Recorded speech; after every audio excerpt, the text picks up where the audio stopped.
una po, siyempre aaralin natin yung mismong, bylaws, yung constitution ng, USC, and especially mahalaga rin sa pag-i-implement and ah, sa paggawa ng isang project is yung tinatawag natin na SICA or yung Social, Investigation and Class Analysis. So, important siya na gawin sa mga, implementation ng projects kasi alam natin kung, yung project ba na yun is lalapat talaga sa mga student sa mga kailangan ng students, sa kailangan ng community.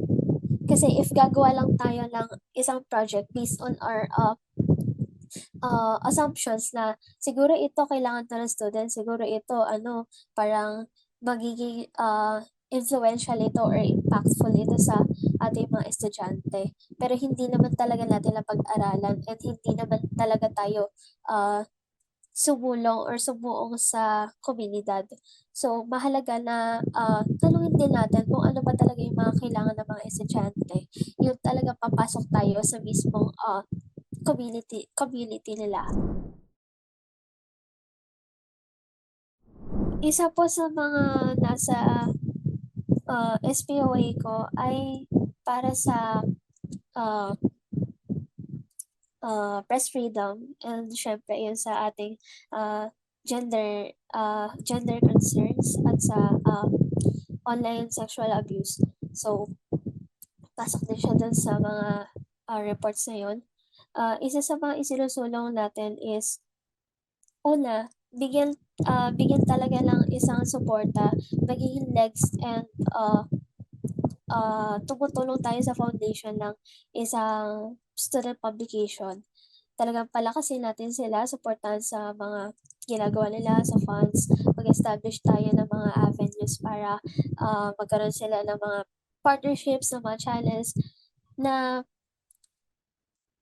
ah, ma mapu-pursue pa nila yung pagpapahayag para sa mga, estudyante sa bayan. So, ayun kasi, isa sa mga naging, issue nitong mga nakaraan, yun yung press freedom, lalo na sa ibang mga student publication and ayaw natin na mangyari yun sa ating, publication. So, yun ang kailangan natin panatagin.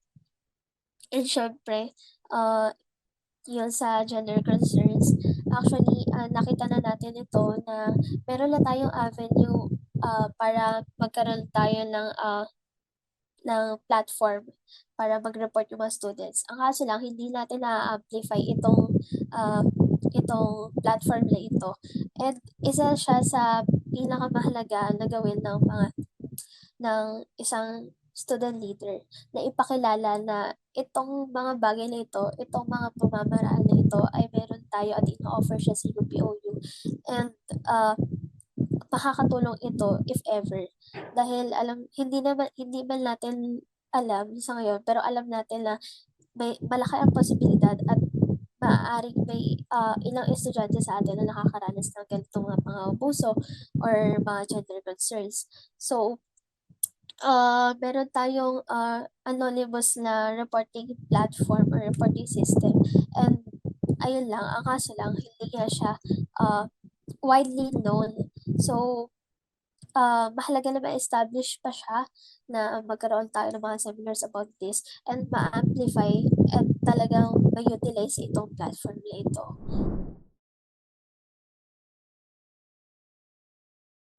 So, yung inclusivity kasi and yung pagiging pantay-pantay na included ng mga tao is hindi lang naman siya ah, sa genders. Kasi when it comes to inclusivity, una natin naiisip is gender. Pero syempre may mga, projects tayo and plans for that na included yan sa ating GPOA and sa ating SPOA. Pero isa din sa mga gusto kong ipanukala ay pagkakaroon ng mga sorry sa boses ko. Pagkakaroon ng mga, uh, cultural and historical programs and initiatives na maka-cater natin yung mga tao na yung mga students natin na offshore. Kasi alam naman natin na, ah demographically diverse yung mga students sa UPOU. Hindi lahat nasa Pilipinas, hindi lahat nasa Luzon, Visayas.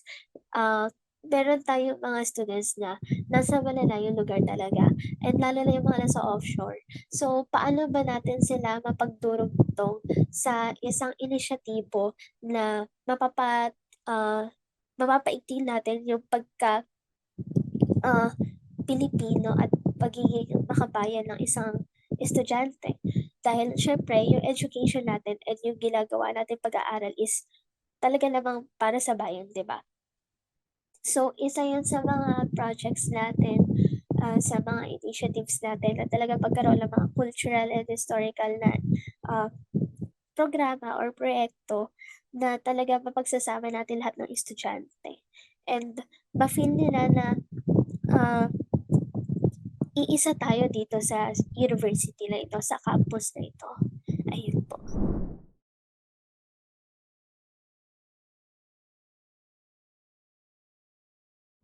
Bilang isang campus journalist and ayun, sobrang napakalapit ng aking sarili sa press freedom.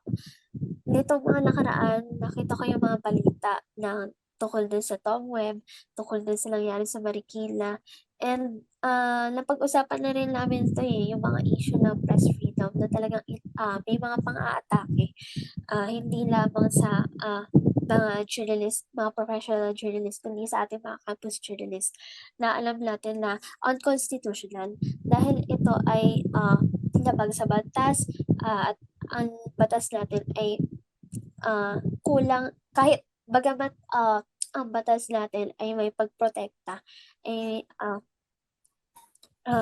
may ginagawa siyang uh, pagprotekta nga sa ating mga campus journalists. Sa tingin ko kulang pa siya sa pangil and kailangan natin na i-practice talaga yung katapangan natin as a journalist and bigyan ng pangil yung mga media, yung press natin na hindi dapat tayo tumitigil kahit sa kabila ng mga pang-aatake and pagpigil or panggigipit na ginagawa sa atin ng kahit anong administrasyon or institusyon. And isa sa mga naging solution dito ng iba ay una, magkaroon tayo ng mga representations sa mga pagdinig uh, sa mga assembleya na kinasasangkutan ng mga student leaders at ng mga campus journalists. And syempre yung mga nakaupo na mag-aasikaso and mag-aayos ng mga ganitong klase ng problema.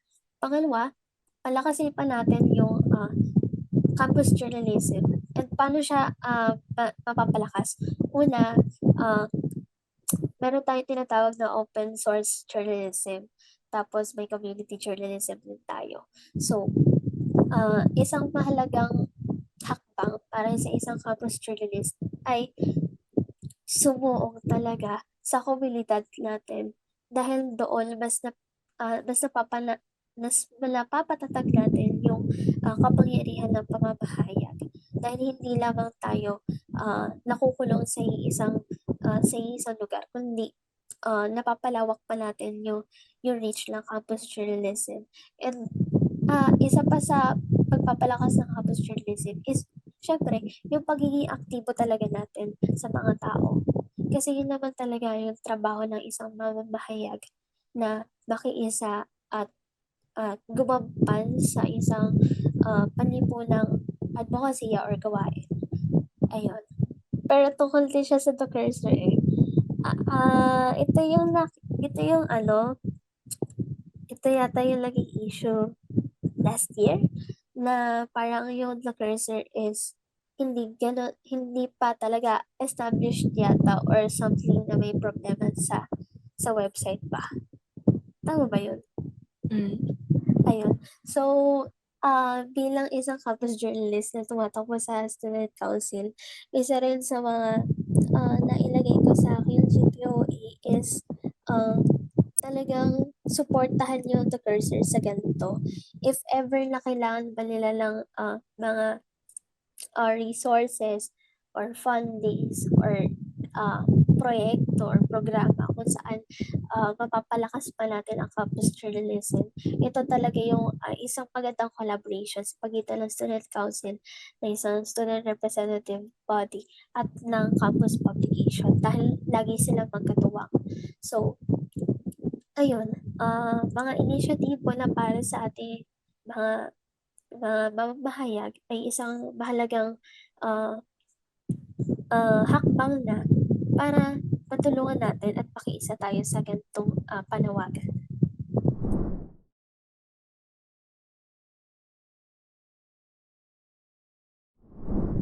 Siguro sa akin, um, yung leader na nagpupunla lamang ng ah, yung leader na hindi siya sinusunod dahil sa posisyon niya, yung leader na parang tinitignan lang kasi dahil ayan, leader siya, nahalal siya. Pero yung isang leader na nagpupunla ng kamalayan and ng pagkilos sa mga tao, yun yung pinakamahalaga sa isang leader dahil hindi lang, ibig sabihin kasi nun, hindi lang yung leader yung kumikilos, kundi nagpapasimula din siya ng pagkilos sa mga tao. And dahil doon, nagiging progresibo yung komunidad na pinamamahalaan niya. And I think yun yung pinakamahalaga sa isang leader.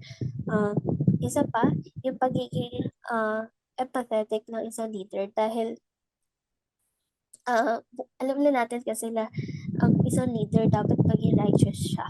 Pero ang nawawala kasi kalimitan is yung pagiging empathetic ng isang leader. And I think dapat yung mga leader, dapat lahat pinoposes nila yun kasi yun naman talaga dapat yung pinakauna. Eh, ayun, kagaya lang sinabi ko kanina, gusto ko ako yung leader na maaalala nila because uh, hindi ako nag-lead para diktahan sila, kundi nag-lead ako para bigyan sila ng punla na kumilos din bilang bahagi ng komunidad na ito, na bahagi ng isang uh, governing body na hindi lang ako yung nag-lead kundi magkakasama tayo lahat. And syempre, bilang isang empathetic leader din. Ayun.